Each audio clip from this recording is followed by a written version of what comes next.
Yes မင်္ဂလာပါကျွန်တော်ဆောင်းတာဖြစ်ပါတယ်ဒီနေ့ခေတ်မှာကျွန်တော် iPhone 15 Pro ကနေစပြီးတော့ခွန် Pro တိနော် Apple Lock ဆိုတာရှိလာတယ်ခု Apple Lock 2အထိရှိလာတာပေါ့နော်ဒီကျွန်တော်တို့ဗီဒီယိုရိုက်တဲ့အခါ Apple Lock ကိုဘာကြောင့်ကျွန်တော်တို့သုံးရတာလဲဒီ iPhone နဲ့ဗီဒီယိုရရင် Cinematic Lock ဖြစ်အောင်ဒါကကျွန်တော်ပထမဦးဆုံးရိုက်ခုရမယ် step တစ်ခုပေါ့နော် Apple Lock ဆိုတာဘာလဲကျွန်တော်တို့ Apple Lock ကျွန်တော်မရှင်းပြခင်ပါเนาะကျွန်တော်ရိုးရိုးကင်မရာနဲ့ရိုက်တာကကျွန်တော်ဘာနဲ့တူလဲဆိုတော့ကျွန်တော်တို့ချက်ပီတာဟင်းနဲ့တူပေါ့နော်ချက်ပီတာဟင်းနဲ့တူတယ်ဗျအယောင်လည်းပါပြီးသားအလင်းမှောင်တို့ automatic အကုန်လုံးလုပ်ပြီးသားပေါ့နော်ကျွန်တော်ဘာမှ adjust လုပ်လို့မရဘူးเนาะလောကချက်ပီတာဟင်းမရမှာကျွန်တော် color grading လုပ်တဲ့အခါကျရင်ကျွန်တော်နည်းနည်းပါးပါးပဲကျွန်တော်လုပ်လို့ရမှာပေါ့နော်ကျွန်တော် Apple Lock ကဘယ်လိုမျိုးဆိုတော့မချက်ရသေးတယ်ကိုဟာကိုဟိုကလေချုံမုတ်တွေထဲမယ်ငပီးတွေပါထဲမယ်ကစုတိုးစရာတွေပါတယ်ထဲရင်ထဲလို့ရတယ်ပြီးတော့အချိုးအငံကျွန်တော်ပြန်ပြီးတော့ adjust အကုန်ပြန်လုပ်လို့ရတယ်အလင်းမှောင်ငါစကာလာအစုံပေါ့နော်အကုန်လုံးကျွန်တော် adjust ကျွန်တော်အကုန်လုံးပြန်လုပ်လို့ရတယ်ဒါက Apple Lock ပေါ့နော်ကျွန်တော်တို့တွေကြောင်တောင်ဖြစ်တာကကျွန်တော် Apple Lock နဲ့ရိုက်ရင်တော့ဟို flap ဖြစ်နေအဲ့ဒါကပြက်နေတာမဟုတ်ဘူးเนาะကျွန်တော်တို့ဒီ shadow cap တွေပြီးတော့အဲ့ဒါတော့အကုန်လုံး data တွေအကုန်လုံးရတယ် footage တကူပေါ့နော်ကျွန်တော်အမြဲတမ်းပြောနေကြကျွန်တော် S-Lock 3ပုံစံလိုမျိုးပေါ့နော်ဒါပေမဲ့ Dynamic Range ကကျွန်တော်ကင်မရာတွေလောင်းအရင်ကြီးပါဝါဖို့မဖြစ်ပေမဲ့တော့အသုံးပြုလို့ရတဲ့ rate တခုတော့ရတယ်ပေါ့နော်ဒါ Apple Lock ကိုကျွန်တော်ရှင်းပြတာဖြစ်ပါတယ် beginner တွေတော့ Apple Lock ကိုဘာကြောင့်သုံးသင့်လဲပေါ့သုံးချက်နေတယ်ဒီနေ့ကျွန်တော်ပြပါတော့မှာဖြစ်ပါတယ်နံပါတ်1ချက်က Dynamic Range အကြောင်းကျွန်တော်ကိုသိရတာပေါ့နော်ဥမာကျွန်တော်ပြရင်ကွာရိုးနဲ့ရိုက်တဲ့ footage တွေဆိုတာကမှများဆိုကွာရမ်းနေပူတယ်ကျွန်တော်ကောင်းကင်ကဖွာနေတာပေါ့ဖွေးနေတာဖြူရောင်ဖြစ်နေတာအဲ့လိုမျိုးဆိုတော့ lock နဲ့ရိုက်ခင်ရင်ဥပမာဆို empty filter တို့တော့တက်နိုင်ခဲ့ရင်ဒီ shutter speed ကိုကစားတက်ခဲ့ရင်ပေါ့နော်ကျွန်တော်80 data အကုန်ရလာနိုင်ပြီကောင်းကင်ပြောင်းပဲကျွန်တော်ပြောင်းလုပ်လို့ရတယ်အလင်းမှောင်ပေါ့ကျွန်တော်တို့တေးချာကျွန်တော်ပြန်ချိန်လို့ရတယ်နံပါတ်2ကတော့ကျွန်တော်တို့စိတ်ကြိုက် color grading လုပ်လို့ရတာပေါ့နော်ကျွန်တော် Apple Lock နဲ့ရိုက်တဲ့က flat ဖြစ်နေတဲ့အရာတွေ flat ဖြစ်နေဒါပေမဲ့ lock footage ဖြစ်လို့ကိုကြိုက်တဲ့ move and သုံးနေကျွန်တော်အကုန်လုပ်လို့ရတယ် one down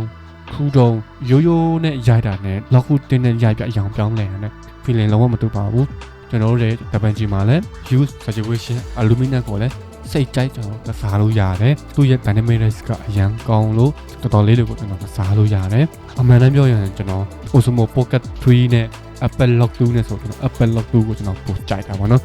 Apple Lock 2က dynamic range ပိုကောင်းတာပေါ့နော်ကျွန်တော်ရဲ့ Apple Lock ရဲ့အားသာချက်ပါနံပါတ်3ကတော့ကျွန်တော် professional အလုပ်လုပ်ပုံကြည့်ပါတော့ပေါ့နော်အဲ့ဒါဘာတော့ပြောလဲဆိုတော့ Apple Lock ကိုကျွန်တော်တို့စတောင်းမယ်ဆိုနောက်ကျရင်ကင်မရာမှာလည်း S-Lock 3တို့ S-Lock 2တို့သုံးတဲ့ခါကျတော့ကျွန်တော်မကြောက်တော့ဘူးဗျာ Apple Lock နဲ့ကျွန်တော်အများနဲ့ color grading လုပ်ခဲ့လို့ professional color grading လုပ်တဲ့အခါကျွန်တော်တို့လုံးဝ easy ပဲပြီးတော့လည်းဥပမာဆို Apple Lock နဲ့ဘယ်လိုရိုက်မှာ black magic ကံနဲ့ရိုက်တဲ့တော့ shutter speed ကိုဘယ်လောက်ထားရမလဲ ISO ကိုဘယ်လောက်ထားရမလဲပြီးတော့ empty filter ဘယ်လိုတောက်ရမလဲဆိုတော့ကျွန်တော်တို့လေအဲ့ထဲကနေကျွန်တော်အများကြီးလမ်းလေးလုပ်လို့ရတာတော့ဒါကကျွန်တော်တို့အလုံးဝ so fine နဲ့Apple Lock နဲ့ရိုက်နော်နည်းနည်းတော့3 time မှာချက်တော့ရှိတယ်ပေါ့နော်ဘယ်လိုမျိုးလဲဖတ်တစ်ချက်ပြ Apple Lock နဲ့ရိုက်ရင် file size တော့ကြီးတယ်ပေါ့နော် Blu-ray နဲ့ရိုက်ရင် file size တော်ကြီးတယ်နောက်ပိုင်းကျရင် iPhone နဲ့ရိုက်တဲ့ setting လေးတွေပေါ့နော်ကျွန်တော်တေချာရှင်းပြတော့မှာဖြစ်ပါတယ်ဒီလေးကကျွန်တော်ဒီအချင်းချုပ်နေနဲ့ file size ကြီးတယ် Blu-ray နဲ့ရိုက်ရင် file size တော်ကြီးတယ် SSD ကျွန်တော်တို့ဆောင်းပြရမှာပေါ့နော်ဒါမှမဟုတ်ရင်လည်း file size မကြီးရင်လည်း file size ချုပ်လို့ရတယ်265နေနဲ့ကျွန်တော်ပြောင်းလို့ရတယ်ဒီမှာHDR နဲ့ကျွန်တော်ရတဲ့ပုံစံတွေရှိတယ်ပေါ့နော်ဒီနောက်ပိုင်းကျရင်ဒီဟာလေးကျွန်တော်ရှင်းပြတော့မှာဖြစ်ပါတယ်နံပါတ်2ကတော့ Apple Lock နဲ့ရရင်ဒီတိုင်းရိုက်ပြီးဒီတိုင်း Facebook မှာပဲဖြစ် YouTube မှာပဲဖြစ်ဒီ TikTok မှာပဲဖြစ်ဒီတိုင်းကျွန်တော်တင်လို့မရပါဘူးlab ရှိရင် WG ပဲတုံးပြီးမှကျွန်တော်ပဲတုံးခပ်ပဲတုံးတိုက်တဲ့ software ကျွန်တော်တုံးပြီးတော့ lab ထည့်ပြီးမှကျွန်တော်လူမှုတွေ့ရမှာတင်လို့ရမှာပါနံပါတ်3ကတော့ဖုန်းမျိုးစားပါတော့အစား9 Pro တို့ Pro Max တို့ရမယ်16 Pro တို့ Pro Max တို့ရမယ်19 Pro တို့ Pro Max တို့ပဲရမယ်ဆိုတော့လေဖုန်းတိုင်းနဲ့သူမရအောင်ဗျာနောက်ပိုင်းထွက်တဲ့ဖုန်းပေါ့နော်အဲ့ဒီ model တွေပဲပါဝင်မှာဖြစ်ပါတယ်ကဲကျွန်တော်တို့ Apple Lock ကြောင့်နောက်ပိုင်းလဲဒီ Apple Lock အကြောင်းလေးဘယ်လိုရရမလဲသိချင်ရင်ကျွန်တော် YouTube channel ကို subscribe လုပ်ပြီးတော့ကျွန်တော်ရဲ့ page ကိုလည်း like follow လုပ်ပေးကြပါနောက်ပိုင်းကျရင် Apple Lock setting တွေ Apple color grading နဲ့ဘယ်လိုလုပ်ရမလဲဆိုတော့ကျွန်တော်ထပ်ပြီးတော့ရှင်းပြသွားမှာဖြစ်ပါတယ်ဒီနေ့ကတော့ဒီလောက်ပါပဲအားလုံးပဲ ကံကောင်းချင်းများဆိုနေပါကြပါစေဘိုင်ဘိုင်